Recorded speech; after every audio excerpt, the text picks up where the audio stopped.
Hosťom Krajskej knižnice Pavla Orsága Hviezdoslava v Prešove bol v uplynulých dňoch Karel Rakušan.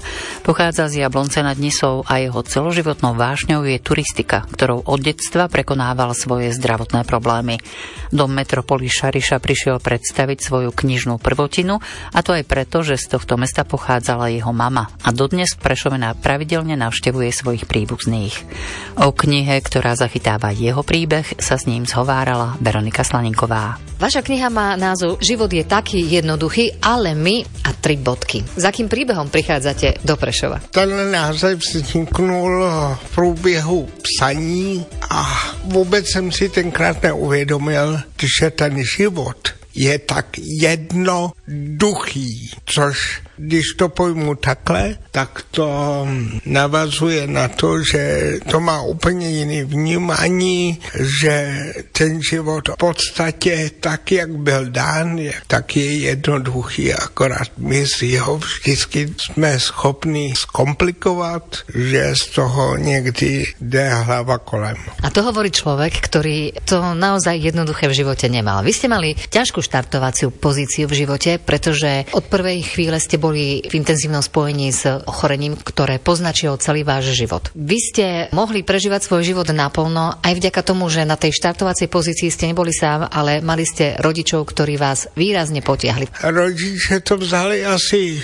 po té stránce, život se s tebou nemazl, tak se nemazli ani ty s ním. Všechno dali do mojí výchovy, do toho, aby ze zdravotní stránky jsem se uměl postarat sám o sebe, protože já jsem se narodil s dětskou mozkovou obrnou a tenkrát ještě psychologie a co se týče takového toho vnímání nebylo součástí jakéhokoliv vzdělání, takže když rodičům řekl doktor tenkrát, že tenhle člověk nikdy chodit nebude, tak se prostě kousli, jak se říká, tak to teda ne. Protáhli mě všema horama, Jízerskýma horama, Krkonoše a skončilo to v Tatrách, i když jsme uvažovali s tatínkem i o Dachsteinu a o rakouských Alpách. To, že vaši rodičia si povedali, že teda vychodiť budete, tak to ich presvedčenie sa zjavne pretavilo do toho vášho životného odhodlania, pretože vy ste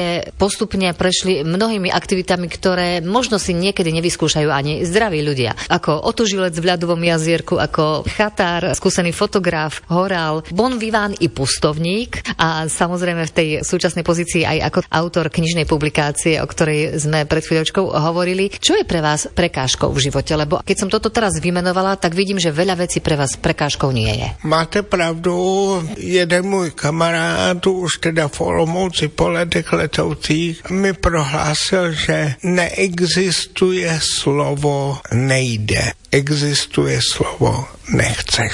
Prostě, když se chce, tak jde všechno. Jenom prostě to dokázat a mít vůli, inspiraci a jak mamka, tak i taťka to vzal opravdu po stopě tréninku, kdy třeba v sobotu a v neděli se chodilo do hor a trénoval se. Taková běžná denní procházka byla tak 10-15 kilometrů. Čo vás nakoplo k tomu, aby ste ten svoj príbeh dali na papier?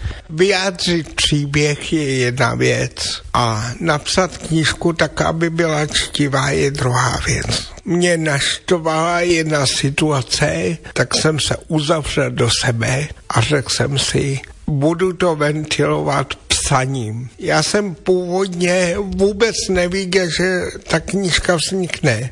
Po půl roce jsem najednou zjistil, že mám 80 stran a zjistil jsem, no tak tohle to už zahodit nemůžu. Čo by ste si ešte chceli v živote splniť, lebo máte pestré životné skúsenosti, záľuby, ktorým sa venujete. Vyštudovali ste vysokú školu. Čo tam ešte chýba? Aký dielik by ste chceli doplniť ako ďalší? Já jsem si přál. Teď samozřejmě už je mi 53, takže už ta fyzička tam není, nehledě k tomu, že už ty nohy trošičku slábnou. Já jsem ze začátku si říkal, že by jsem chtěl aspoň jednou v životě vidět Himaláje. Co se asi nestane, nevím, uvidím. Je lepší se nechat překvapovat, tak jak to přijde. Karel Rakušan je veľmi činorodý človek a má množstvo záľub. Okrem spomínanej turistiky sa venoval filatelii i akvaristike, plávaniu, bicyklovaniu a lyžovaniu či šachu. Absolvoval aj kurz práce so seniormi a ľuďmi so schizofrenickým ochorením, kurz paliatívnej starostlivosti a sociálnej práce. Zúročil ich pri dobrovoľníckej práci v Centre pre zdravotne či mentálne znevýhodnených ľudí. Človek milión.